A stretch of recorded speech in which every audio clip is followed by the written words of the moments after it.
and then I have 3 I'm foods. at 20 life. My opponent's at 2 life. I have Oh, 1 you're at land. 17. I kept the You're 1 at land 17. hand. Oh, I'm at 17 now? Okay. You were at 17, remember? Okay. Well, I have 1 land, a big creature, and you're out of flyers. Let's see if you can do this. I won. I won with That's because 1 this land. deck requires only 1 land to function. You could have beat me anytime if you just drew a Fatal Push.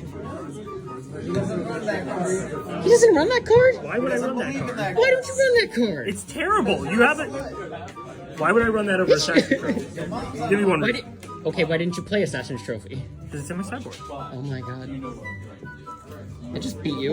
Well, Bienvenue, Magic players. I'm Insignios, and it's time for another deck tech. Today, we're going over a deck I got a bunch of requests for. Pioneer Lightpaws. Lightpaws is a legendary creature from Neon Genesis Kamigawa. She can search up auras from your library as long as you can get past all of her restrictions, and boy, are there a lot of restrictions. You know what? Good. Restrictions balance otherwise broken cards, which is healthy for the game. Insert green mythic of your choice here. But she's not the only one who thins your deck. We also have SRAM, who draws off your cast, and Illuminary Virtuoso, who draws off target. And guess what? Aura's target. Key thing to note here. These two are cast triggers, while Yaimiko over here is an ETB. So they trigger before her, meaning you draw the card first, then search when casting an aura. But she and SRAM also trigger when casting an aura on your opponent's stuff.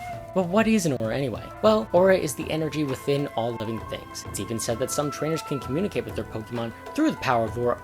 Wait, no. Not this kind of aura. But this was a fun battle to watch.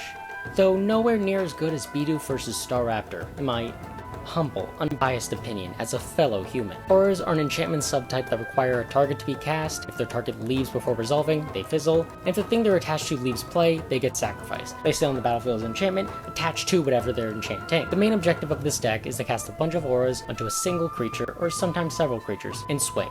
That's it. If you saw the inciting video, you might think that you only needed 1 land to win this deck, but that's not true in the slightest. I just got very lucky my friend didn't draw any removal that game.